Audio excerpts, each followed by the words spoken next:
Hello, and welcome back. Today I am looking at more of Azure Purview.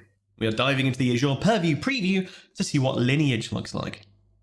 Now, Lineage is a whole piece of the data catalog story when we're looking at a piece of data that's come from another bit of data, that's come from another bit of data, and trying to work out that track, trying to say, where did the data come from? Or, even more importantly, where does this data go?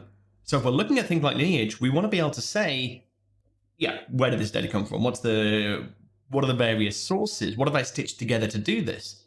But really importantly, if I've got a real vital data set that's used in 20, 30, 200 places downstream, and I go, what happens if I get rid of that column?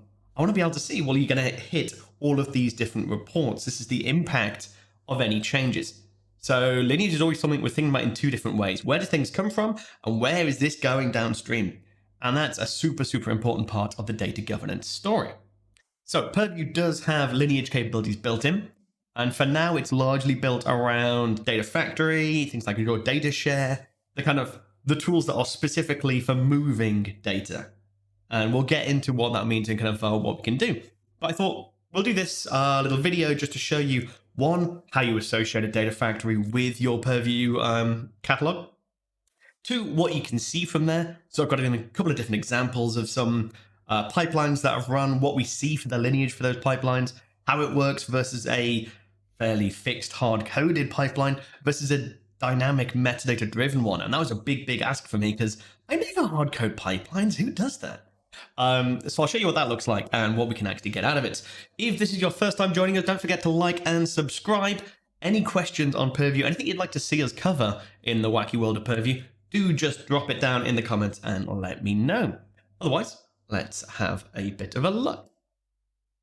Okay, so starting off, I've got a lake. I made a quick lake, having a play around here. We've got some stuff in there.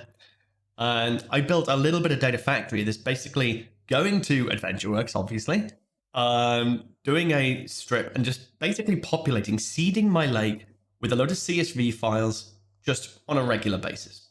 Real noddy stuff. And I've also got, as a separate thing, a fixed. I just want to take that one table, remove certain columns, map them into this, and land them there. So I've got my two different use cases of a regular scrape a load of data, and a fixed, take these columns and put it to these columns, and we can have a look at what that does inside Purview. Okay, so got my data wrangler data factory, loads of stuff in here.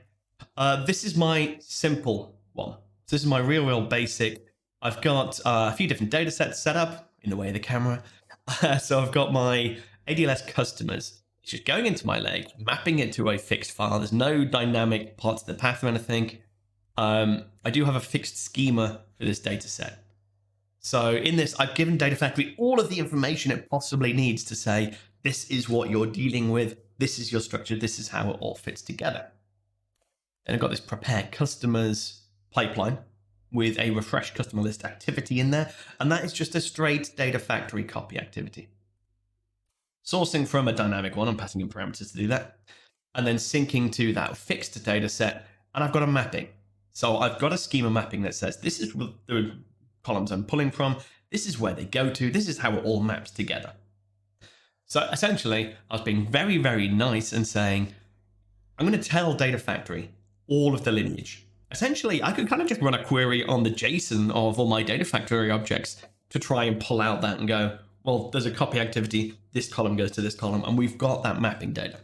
So my absolute bare minimum thing I want Purview to be able to do is to look at those jobs that I've got saved and go, well, there's your lineage. It's just doing the scraping for me. It's doing a fairly straightforward job of mapping these objects together. So we'll take that as a first example. Let's whip over to my advancing catalog, my Purview catalog, and there's various things that we can do. The first thing that we need to do, if we're working with Lineage at all, we need to associate those data movement, data processing engines with Purview. We need to tell it, this is my Data Factory. So over on the side, I've got this little management box, loads of things in here, and external connections, I've got Data Share and Data Factory. So under there, I've gone into Data Factory. See, I've already got one associated. I have set this up in events. And the reason being, it takes a little while for the scans to work. Even if I'm just scanning like a handful of CSVs, it'll take 7, 8 minutes to kind of just think about those things and apply classifications and register them and probably refresh my assets. So I've set this up in advance. But when we're doing it, we can say new data factory. Which subscription? I've got many different data factories knocking around. Which data factory do you want to associate? And you hit OK. That is it. That is all the config you need to do. You pick a data factory, you associate it, you hit go. So as long as you, as the Purview administrator, have got access to actually go and connect to that data factory and do that hooking up, then you can go and bring those things in. So you can see I've got my data wrangler. That is all hooked up. And that means that it's going to start automatically ingesting any of the activities that data factory does. And that was a big mind switch for me. Well, we'll have a quick look at kind of what this actually does. So if I go into, I've got my sources set up. So my sample lake, I've kind of ran a scan with that recently, kind of ran a scan on this morning. Go and see, so the scans, yeah, it's just finished the scan. So there's lots of things going on, refreshing that data as I move things around, which is great. So I can go and find that. So if I have run this particular job, my refresh customer list, I'll just go and run it again, why not? And that's going to go away and do that movement of data. It's going to go and select some data from my AdventureWorks, bring it down into my lake, overwrite the existing CSV, and do that mapping of data. So the thing that's creating that kind of sync file over in that dataset is we're looking for this company contacts.csv. So if it's scanned my lake, I should be able to see that. I should be able to see that as an object. So I can come into my catalog and go customer contacts.csv. Oh, I had it for a moment. Contacts. Oh no, it's lost it now. Okay, good. Let's try that again.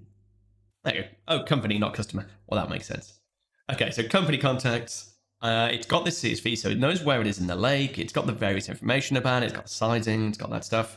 It's pulled in the schema, so it can see I've got the schema for that. Now, very deliberately, my customer list normally has names and addresses and emails and various different bits of PII data. Now, that would normally get flagged as classifications. This is a deliberate example of stripping that stuff out. So it's not picked up anything. It's like company name, salesperson. No, they're not PII in this case. So it's not flagged them. So that's great. It's recognized the fact I've got my CSV file, and that's coming purely from the lake scanner. That's from my ADLS data source I've registered. Now this tab, the interesting one is my Lineage tab. That's the thing that's going to get populated if it finds any processing activity that links this to another different source. So if I switch over to Lineage, suddenly I've got this. I've got this whole view of saying, this is the object I'm on. So it knows I'm on my company contacts. And it's saying, well, actually, there's a process that gets you into company contacts, and that comes from customer. So automatically, just by the fact that I have registered the sources on either side, so it was already aware of those data assets, and the fact that I've registered my data factory, it's now been able to go, well, actually, that was populated by that on that run, and it kind of ties them together, which is great. So if I'm trying to work out, okay, so I'm on my company contacts, I've got that's my highlighted asset. I can go, well, where did customer ID come from? Like, oh, well, it came from that table. And you get column level lineage because it's reading out the mapping that happened inside that data factory activity. So basic use case of saying, I've got an asset, I used a fixed hard-coded ADF pipeline to move it from one place to another. That works quite nicely. So we get this whole other set of data catalog objects, assets. So I can switch the asset. I can open it in Data Factory. So if I want to dive straight into Data Factory and say, what's this pipeline? You can go and open it if you've got access. And we can switch to that as an actual asset. That's been registered as an object in our catalog of its own right. So we can go and say, what is it? What's the details? When did it run? And the interesting thing is, yeah, so we get a runtime, we get a row count. And that was interesting to me. Because when I first started looking at Lineage, I'd assumed, falsely, that it was looking at the object definitions. It was going, there's a pipeline there, I'm going to read the schema mapping, and it's just aware of the objects I've deployed into Data Factory. And that's not the case. It's actually looking at the runs. It's looking at the run history. It's going, it knows when it was run, it knows how many rows went over. So that means that if we're doing things if we change things around and we create different things based on our pipelines, it's going to be aware of it, which is cool. So let's have a look at the other example. That straightforward, I'm going to take one thing and put it to one place with a fixed mapping. I mean, honestly, I never do it. Nearly all the time, I do this kind of thing. So similar idea, I've just got a data factory copy activity, and I'm saying I want to source it from one place with some parameters, and I want to sync it to another place with some parameters. So this whole pipeline has parameters saying, take this table, which I'll tell you at runtime, and move it to this location, which I'll also tell you at runtime. So it's dynamic. There's no mappings in here. This has no schema mapping because the schema is different every time it runs because I give it different information. So in my head, I was like, well, if the lineage is working purely on looking at the object definitions, it's not going to know how to do it, which is a massive gap and makes it pretty much useless. So in this pattern, I've got a parent child, so it looks up the list of all the different all the different AdventureWorks tables that it needs to go. It puts that into a for each loop, so it says for each of the tables in my list, and then it runs that child package and it passes in, do it for this schema and table, do it for this schema and table, do it for this schema and table. So when we run that, we get the whole parent-child run, and we suddenly see I've not just got my select from customers, put it into customers, I've got a whole range of different files. So I'll have different folders, different files, lots of things going in there. So we have a look just to kind of make a look what that looks like. I've got my parent. My parent kicked off a whole load of children. They're running for customer addresses, it's running for product model, it's running for order headers. And that's all dynamic, and it didn't know what that was until it ran. That list of tables it got back can be different each time. It can be looking at entirely different structures. That's deliberately dynamic to make it hard. That's like setting a challenge for Purview's lineage detection. Let's see what it does there. So now I have still scanned the lake. So all these objects be entirely, so if I look for customer, I can see sample lake, base, sales RT customer. It's actually, not base, raw. It's got the various different objects in there. So it's managed to see in my lake, I have this file. It's any lineage in this case. Interesting. Okay, so we can go and have a look at what that actually looks like. Oh, there we go. It's because I was on the folder, and that's going to be so confusing for people. From my folder structure, if we have a look at what was in the lake, so I've got my whole lake here. It was in raw, it was in sales LT, and then what I was just selected was my customer folder. Now my customer folder to data catalog to Purview isn't anything. My sales LT customers.csv is the actual data object.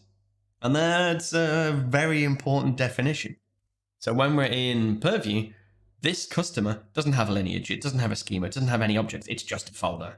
The contents of that, sales LT customer.csv, there we go, we have more of an overview. We've got the schema, and we can see it's done the classifications. That's done purely by that data lake scan I've got set up. But then lineage, it's actually realized it has lineage. So, oops, can't see it, but from where, there we go. So looking at this, it's realized that despite the fact I was running an entirely dynamic, entirely meta-driven, you'll find out when I actually hit go what you're about to do, it has managed to actually work out the lineage of this particular CSV back to its source table, despite the fact that it was defined at runtime, which is a big old tick in the box for me. So it knows it's going from that copy table to the lake. It knows it came from customer. Again, we can do this kind of thing, go, it's email address. Okay, we can see where the email address came from. Again, despite the fact it was done dynamically. So that tracking through, if we're using the data copy activity, regardless if we use it in an entirely runtime defined metadata driven, the actual lineage will get properly tracked. Because again, it's looking at the runs. It's looking at, so rather than looking at this and saying what's going on inside this particular pipeline, it's looking at this and saying what happened in this particular action, and it's got the full history from there. It knows the schema from there. It knows everything that's happening inside that run. So it's looking at the activity, not at the specifications, which again is that important switch. So on that state, makes Lineage really, really useful when we're using Data Factory to shunt data around. So if we're doing data movement via Data Factory, it's awesome. The other thing that we can do is we can switch contexts. So I'm sourcing from customer here, and I've got this little switch to asset button. So I can say, well, have a look at that, and then show me the lineage, and I can see it's two different uses. I can say, actually, that's been used in a couple of different places. We know it's going into my sales LT customer, my dynamic one, which just takes everything. And also we know it's going into my company contacts. So we can go, well, okay, so from this whole database, what's actually taking the PII stuff? And I get that nice little view saying, okay, so the things I'm worried about, I don't want people to have first names, last names, email addresses. Cool, that's not going into my company contacts. That's safe. It is going into sales LT. So that kind of downstream impact analysis, if someone was saying, actually, we're going to strip out email address from the table going forwards, I can use this kind of thing to say, what's that going to impact? It's not going to impact my company contacts. I don't need to worry about that. I do need to go and do something about anything using sales LT customer because that's impacted by this change. Again, lineage, both directions, super, super useful in that respect.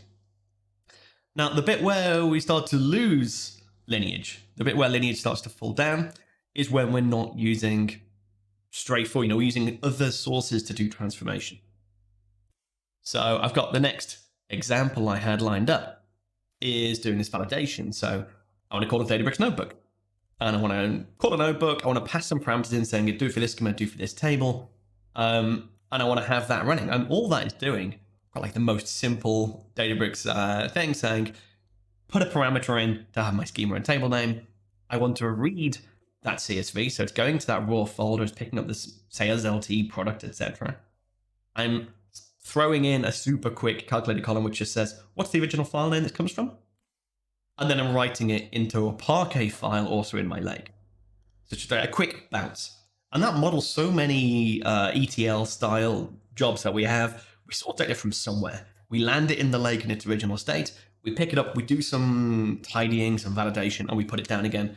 And then we'll do a load of transformation and join things together and all that kind of stuff. But even this straightforward, pick it up, put it down again with a few changes made to it, this falls out of that lineage view. So Purview is aware of the fact that there is this job, this process. It's aware of the fact that in this case, I ran a parent-child of all those validate tables. And again, that's passing in, go and validate my product description, go and validate my customer, do all that stuff. It's aware of the fact that I've got those other sides. So when I looked for customer, I could see the base table. So inside base, I've got this folder. Inside that folder, I've got Spark partitions because it still doesn't quite recognize the fact that it's just a Parquet file. And it's got the fact that that is there. It's done the scan has worked. It's realized that is a data object. It has sensitive information. It has that, but it doesn't have lineage. So lineage falls down because it can't read what's inside a Databricks notebook. It's not able to pull apart a load of Python and go, well, that's a data frame and that's the specified. And I wouldn't really expect it to. But that's going to be a bit of a gap as we build out this view, this holistic view of my whole data estate. These are all my data sources. This is where it got consumed in Power BI. There's a big blank bit in the middle currently, which is, and then we did some lakey sparky stuff. And then we ran a load of stored procs. And then we put it into SSIS. Whatever that transformation happens to be is currently a bit of an unknown. Now, one of the things I want to look into here is how nicely can we create those objects? Because there is a Purview API. Purview is based on Apache Atlas, which has a whole suite of APIs available for us to go and create custom objects. Now, if it's the case at the end of my Databricks notebook, I just need to put in a little API call to go, just finished a thing, make sure there's a new process, here are the objects to map from and to. And I have to do a little bit of work on my side just to bundle it up and report back to Purview that I've done a thing. That's fine. I'm perfectly happy to do that because it's all automated on my side. I build those API calls once and then it's just part of the process. So the next thing I want to look into, I've not done that digging yet. I don't have a good demo for, but getting that working in Purview to say, here's all my data copies. Here's my sourcing data and landing it in the lake. And then what happens next in my lake? I need to get the lineage for that fully baked in before I can say this is an end-to-end good governance view. So it's great as it is. I can see what's coming into the lake. Something happens. And then if I export data from the lake, again, using data share or data factory, I'll see that in my lineage. But that blank bit in the middle is the next bit that we need to solve. And I'm hoping it's coming in some way, shape, and form. Because certainly, if we take a look at the Lineage docs for Purview, it's always talking about that, so you get kind of the nice big overview of everything going on. But it talks about, processes invoking a compute system, things that are going on via store procs, notebooks, and so on. It talks about, it knows that people are doing it via their own compute, via Databricks, via Synapse, Spark pools, via all these other available options for doing transformation. So it's not like they've just forgotten and they've only done Data Factory. It's just we don't know what that looks like yet. So certainly I want to be having a look at how we do Lineage in the wider view, in the more kind of more dynamic one. But I'm super, super happy at the fact that it actually tracks Lineage when I'm doing a dynamic job. When I'm throwing parameters at it and the entire thing is parameterized, it can still work out. This is where it's coming from. This is where it's going to. This is my Lineage map. So definitely right direction, definitely good news. But yeah, just a little bit more work to do before we can actually properly get there. One of the other big things is Hive. So anytime I'm in Databricks, I just register a table. What I saw there in terms of grabbing my CSV, landing it as a Parquet file, I'd immediately register that in Hive, and so my users can go select start from the table, and it's Databricks that does a translation of going and actually querying my Hive table. I need to be able to have my Hive object represented there. And someone says, where do I have customers? One of the top results should be, oh, there's a Hive table for customers. That's how people work inside a lake.